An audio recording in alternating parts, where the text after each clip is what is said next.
freaking first cut. Golly. Welcome to the First Cut Podcast. I'm Rick Gehman, and this is your round two recap for this week's Northern Trust. And joining me to break it all down, it's the coach. What's up, coach? Yes, sir. Yes, sir. Yes, sir. It is big game hunting time in the FedEx Cup playoffs. All the big boys showed up. Most of the big boys showed up today. Big time. Most of the big boys showed up, and there are so many to get through. Let's just jump in and see how many we can get through in the next 15 minutes or so. Jon Rahm still atop the leaderboard. He shoots a 4 under 67, and notably, he does it bogey-free, which is now 36 holes in a row for Jon Rahm without making a bogey, and this is the first time in his PGA Tour career that he's played the first 36 holes without a bogey in his 110th start. It's incredible. And when you look at what he did based off of what we talked about on the show on Tuesday, this may be the best 36 holes of golf he's ever played. We're talking about, 2 events in the last 2 months? And yet he still comes out and says to everybody else, I'm just that good. Whatever happened with him being a father and being refocused and all of that, he is clearly now the best player in the game, and he's shown it so far through 36 holes. Tony Finau goes out early on Thursday morning, and he goes out in a flurry. He makes the turn in 33. He gets 4 more on the good side coming in. That's a 64. And coach, I think that when Tony Finau eventually wins, eventually does it again, I think it will be really important the type of event that he wins, and it's not another just kind of lame-o. If he goes out and wins this one, silence the critics, no more whispers, no more murmurs, go win a big boy. Yeah, you win a playoff event, that puts you in position to now put your name on the big trophy, the $15 million trophy. That's what this would do this weekend. So this would be an incredible way for him, as you said, to silence people like us, the critics. Because right now, I'll be honest with you, I'm looking at the leaderboard and I'm skipping right over Tony Finau, even though I won him in a head-to-head battle today over Sungjae Im, who had a great day too. But Tony Finau, to me, is one of these guys. He's great through 36 holes. He's okay on Saturday. Then on Sunday, he always regresses. He has to show us, Rick, he's got to show us tomorrow, because when you look at the names here, there's going to be at least 5 or 6 that continue to go this way. Can Tony Finau do that when the pressure starts to mount? So far, the answer has been no. We'll see tomorrow. 1 shot back heading into the weekend for Tony Finau. He's at 11 under. At 10 under par is Justin Thomas. Coach, I was playing a little bit of golf this morning myself, and when I flipped open the PGA Tour app and saw that Justin Thomas went out in 38, that's 3 over, I said, all right, well, it was good while it lasted. It was a fun run, but he summons a little bit of energy, a little bit of courage, and he birdies 5. He birdies 6, he birdies 7, he eagles 8 to shoot a 69 and keep his name into the mix with 2 rounds to go. And I had him in a head-to-head this morning too, so I too looked at it going, +3 on his round over DJ. Then DJ went backwards, and rarely, and I know we all feel this way, and it could be you betting on DJ and me betting on Justin Thomas, and we both feel like we always lose. But it never happens when you start +3 that you come back and finish -2. I think this 69 could be the biggest 69 in recent times for Justin Thomas because of how he shot the 69. The fact that he came home in 5 under, that he got right back into the tournament when it looked like he was going to be at least 6 or 7 shots back. Now he's just 2, and he's right there in the mix in the tie for 3rd, which is fantastic the way that he started. 10 under par is where Justin Thomas stands. 10 under par is where Xander Schauffele stands, thanks to a 9 under 62. That's the course record, although there's one other player in the field that we'll get to who also shot and tied the course record here today on Friday. Xander was a little bit stuck in neutral, I think, coming back from Tokyo. Just one sour week before he gets right back into action and right back in the mix of things. I said on First Cut recently that I'm done fading Brooks Koepka. I'm done. Well, I think that Xander is going to have to slowly move into that category, because every time I look up now, Xander, and I think Tokyo is a really big deal for him. I think the confidence that he's going to take from that is going to be resounding on the PGA Tour to the tune of a couple of victories. Will it be this week? He's certainly in position now, just 3 back of Jon Rahm, but the way he's plodding along and the way he's hitting shots and the way he's dropping bombs tells me that he could be very, very special, somebody to watch over the weekend. Well, the way that Jordan Spieth is playing is very Spiethian. He also tied the course record here on Friday, shooting a 62. And let me see if I have this all in order, Coach. He holes out for eagle from the fairway. That was about 80 yards. He holes out for eagle, chipping from basically the penalty area, 28 yards there. He was just doing it in Spiethian ways, right? That's what we expect from him. Just put the ball in the cup, no matter how ugly it is. I wrote down the word magical on my paper here as I watched him today. And I heard a great little nugget from Aaron Badley on the broadcast right before we came on. Apparently, Patrick Cantlay said to him as they were walking up to their 18th hole, he said, "Is there a strokes gain stat for 60-degree wedges?" Because he is so frustrated. He said, "I've been watching this since I was 14 years old." What Jordan Spieth did today to tie the course record at 62, if you didn't watch his round, you can't fully appreciate how great this round was. He was pitching from everywhere. It was almost like he made every birdie opportunity that he could. Then he has the 2 eagles, which are not normal. And then all of these pars that were from all over the place, the humps and the bumps. His birdie on 16 was ridiculous. And that's that drivable par 4. He was in a spot that 4 at best. He hits it into the side. It goes up. It curls. And all of a sudden, it's 6 inches from the cup. It was disgusting. It was filthy. And this dude is awesome. I love seeing him back. And I love seeing him shoot 9 under after shooting a 72 on Thursday. He's also just, what is he now, at 8 under? He's just 4 back. Just 4 back, along with Brooks Koepka. I mean, can I just stop naming big names? Yeah, just big names at the top of the leaderboard. Brooks Koepka, 8 under par. He got off in a hurry on Friday. He birdied 2, 3, 4, 5, 6. That is 5 in a row for those counting at home. He made 3 more birdies on his inward 9. And Coach, I guess Brooks has decided this event's big enough. He can contend in this one. Yeah, I guess if it's going to set him up for something bigger, that's what it takes to motivate him. I'm so torn with Brooks every time because I'm so hit or miss with him.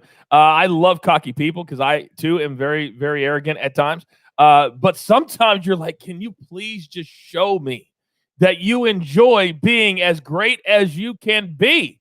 Can you just show me? Not just a little fist pump. Give me a big fist pump. But alas, that would not be on brand for Brooks Koepka. What is on brand is the fact that when the stakes are raised, he normally raises his game, and today he was spectacular despite bogeying his final hole. Hideki Matsuyama, Coach, and I'm sorry I got to bring this one up. Hideki Matsuyama had himself a day. He is 5 under par. He not only made 6 birdies going out on his front 9, he hit his ball into the shorts or to the shirt of a fan. It was a shirt. Yeah. It was a shirt. The guy had to stand there and wait for him to get there. But he also made triple on 18, including a shot that he hit out of the bunker, out of play. And that, to me, is a full day of golf for Hideki Matsuyama. Never write down a W in a golf bet, no matter what. I'm just going to say, I'm not going to get into the story of what happened to me and my bad beats today. But I will say this. Never think it's over until it's over. For Hideki, you can see how disappointed he was, hitting it out of bounds, out of the fairway bunker. That's the worst way to hit it out of bounds because then now it's a lock, and he ended up with a triple. He had it great today until the final hole. He really, really did. He looked like the Masters Hideki. Then he looked severely disappointed because I think it's more than just a triple. He looked up at the leaderboard. He said, wait a second. I'm now, instead of 4 back, I'm now 7 back. But it's more than just being 7 back. It's the names. These guys know how good the names above them are. They know that not all of these guys are going to slide back like some weeks where you can look up and see Harold Varner III, JT Poston, Emiliano Grillo, and say, you know what? I think I can catch those guys. You're not catching everybody when it comes to Spieth, Brooks, Rahm. The list goes on and on. So it's so different today as opposed to maybe a normal week. If Hideki looked like the Masters version of himself for the majority of Friday, then Bryson DeChambeau looked like the U.S. Open, the winged foot version of himself for the majority of Friday as well. It was a great bounce back, 6 under 65. That included an eagle on number 8, which always goes a long way. Not many pars still on the card for Bryson, but this is a much better result as he enters the weekend 6 shots back. It seems like every bet I made today was a big name against a big name. And even though I ended up flat out even, horrible beats. So I had Jon Rahm over Bryson DeChambeau. DeChambeau had one of the most unbelievable birdies you'll ever see in a par 5. He had a hole out for eagle after going in the gunch on another par 5. So that was 3 under on just 2 holes, doing what Bryson does. And if he can continue to scramble and score, this is the type of course that he can go ridiculously low on. I could easily see somebody like Bryson who can get it so far down there that it's just a wedge fest that I can see him shooting a 61 or 62 tomorrow. But he has his game back as far as his wedges, irons, but the driver's a little bit erratic, Rick. I'm not completely comfortable with where that is right now. Coach, I'm ready and willing to give you one more bad beat because you and I have a little bit of a bet against one another. And I had my Venmo open. I was ready. I was searching. I was typing in J-O. I was looking for your name because Daniel Berger, who's the side that I'm on against Patrick Cantlay, Daniel Berger was prepared to miss the cut. It was over. He chips in on 18 to make the cut. And now I'm just free rolling this. I'm feeling good. I got to sweat. I got to make up 6 shots on the weekend. But I have no doubt, Coach, that Berger is going to make this interesting over the final 2 days. All right, so this will be my last bad beat of the day. I can't make these stories up. I had Rory against Berger in a head-to-head today. Rory was 1 up, finished. Berger is off the green. W, right? Write it down. It's a win. Then he holes out to not only keep our bet going, and believe me, 6 shots, I don't care. I want the bet to end today. Yes. And alas, he did not. So, yeah, it sounds like it was a horrible day for me. It wasn't, but it could have been a spectacular day, and it wasn't. All right, here's what we've got to do. We've got some potential news coming for Sunday. We've got some disappointments, and we got to look at the odds and see what the value is heading into the weekend. But first, we're going to take a quick break and hear a word from our partners. And we're back. Coach, our friends over at Caesars have, of course, made Jon Rahm the favorite here. He is plus 150. He's 1 shot clear, but there is a plethora of big names trying to chase him down, and 3 big ones all at 7-1 are Xander Schauffele, Justin Thomas, and Tony Finau. If you want to go a little bit deeper than that, Jordan Spieth is 12-1, and Brooks Koepka is 18-1. Those are the only golfers sub 33-1. That's it. Those 6. So what do you see in terms of value when you look at the big board? I look at Spieth as a lot of value. I wouldn't play anybody 7-1 right now, simply because there's too much golf to be played. If this was Sunday, I might do it, but I wouldn't do it tomorrow because I just don't know what Rahm is going to do. Now, Spieth, he's at 4 back, but Spieth got his bad day out of the way already. These other guys have not. And so the hardest thing to do, I know, is back up a low round with another round. But the way Jordan Spieth did it today was not just a, hey, fairway hit, make 9 birdies. He really had to scramble, which means his 2 bad rounds are out of the way because nobody at his level ever has 3 or 4 and is in the mix. So to me, the value is there, double digits. And then if I'm going down, maybe a Victor Hovland at 7. And I love Brooks Koepka. I love, what did you say his number was? 18, and Hovland is 33-1. Yeah, so Hovland's just 1 back of Brooks. So to me, there's a lot of value there. I wouldn't go any farther back than 7 under if anybody's looking at it. And then if you really want a long shot, Lee Westwood's at 7 under as well. And he's one of those guys that this year we've seen very, very quietly can just jump up the leaderboard when everybody else is going crazy. So you might be able to get a good number on him too.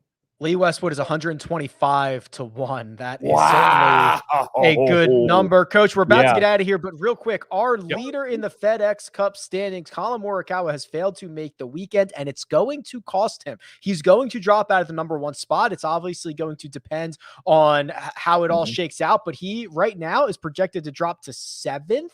That's a big difference when you start getting into the starting strokes at Eastlake in a couple of weeks. Well, it's big time. And Dottie Pepper reported on the broadcast today something that none of us knew, that Collin Morikawa hurt his back on Sunday in Tokyo, Japan. And we've seen what he's done the 2 tournaments that he has come back from Tokyo. He hasn't played very good in Memphis. And now this week, missing the cut by a couple of shots. If this back is any more than just mild, that could be significant. It could be a $15 million injury. Now, nobody's feeling sorry for Collin Morikawa. He's made a ton of money this year. But I don't care who you are, $15 million is still $15 million. So hopefully he can get work on his back. He can get his game back before next week. because as you said, now it's not just, hey, I'm going to be in the top 10. And years before, they would have been happy. But now it's so important to finish as high as you possibly can. And a miscut is not going to do it. It's not. And coach, as if all of that jam-packed action we just talked about in the last 15 minutes is not enough, there is a tropical storm bearing down on Liberty National. Tropical Storm Henry could have an impact on the Northern Trust. The officials do not think it is going to be an issue on Saturday, but there will be a decision made whether this event the final round will be postponed until Monday, coach. So this is obviously something that is developing. There might be a day off for these players, and this might be a Monday wrap. Yeah, it's very, very weird, but I hope that if it's coming, that they don't do one of those things, Rick, where you bring all the players out and then you try to hit or miss the weather. Now, a tropical storm is usually pretty consistently It's going to be hard to miss, yeah. Exactly. But if they know that it's coming at, say, 11 a.m. and it's just impossible to get the final round in, then just cancel the entire day. Let the course be okay. Get it ready for Monday because there's so much at stake that you just can't have half the field playing in one condition and then the other half playing in different conditions. You want everybody playing in the same. I am not a fan of Monday finishes, but you're absolutely right. You can't start and stop the integrity of the whole thing. It's a big deal. So we'll see. We'll keep an eye on it, and we'll be here after round 3. And of course, eventually after round 4, as this whole thing shakes out. But for now, let me thank producer Jacob, does all the hard work behind the scenes. That right there is the coach. You can find him on Twitter at the Coach Rules, and you can find me at Rick Run Good. This has been the First Cut, and we'll catch you next time.